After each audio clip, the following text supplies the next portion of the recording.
Atul Subhash suicide case में लगातार नई जानकारियां सामने आ रही हैं। ताजा मामले में अतुल सुभाष की पत्नी आरोपी निकिता सिंघानिया को गुरुग्राम से गिरफ्तार किया गया है। वहीं आरोपी निशा सिंघानिया और अनुराग सिंघानिया को प्रयागराज से गिरफ्तार कर कोर्ट में पेश किया गया और वहां से न्यायिक हिरासत में भेज दिया गया। आरोपियों से पूछताछ में अब मामले से जुड़ी कई परतें खुल सकती हैं। बेंगलुरु में निजी कंपनी के 34 साल के deputy general manager Atul Subhash ने 24 पन्नों का सुसाइड नोट लिखकर अपनी जान दे दी थी। नोट में जो बातें लिखी वो रोंगटे खड़े कर देने वाली हैं।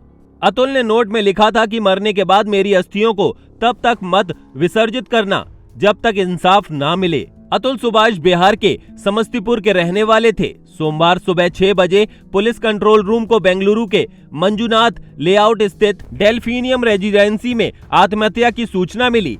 अतुल के भाई विकास ने उसकी पत्नी 7 साले पत्नी के चाचा के खिलाफ मुकदमा दर्ज कराते हुए आरोप लगाया था कि इन सभी ने अतुल के खिलाफ फर्जी शिकायत दर्ज कराई थी और निपटारे के लिए 3 करोड़ की मांग कर रहे थे।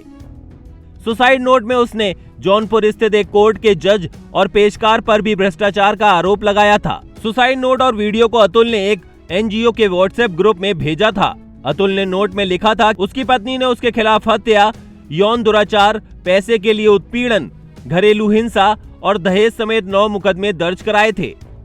जौनपुर के रोहिट्टा निवासी निकिता सिंघानिया ने पति अतुल सुभाष के खिलाफ दीवानी न्यायालय में भरण पोषण का मुकदमा दाखिल किया था। मुकदमे में कहा गया था कि 26 जून 2019 को उसकी शादी अतुल से हुई थी। विवाह के बाद ससुराल वाले 10 लाख रुपए दहेज की मांग कर रहे थे और उसे प्रताड़ित कर रहे थे। इस सदमे में उसके पिता की मृत्यु हो गई। परिवार वालों को समझाने पर अतुल उसे बेंगलुरु ले गया। 20 फरवरी 2020 को अतुल से उसे एक पुत्र पैदा हुआ, लेकिन विपक्षी की प्रताड़ना जारी रही। 17 मई 2021 को उसे मारपीट कर घर से निकाल दिया गया। तब से वो अपने बच्चों के साथ मायके में रह रही है।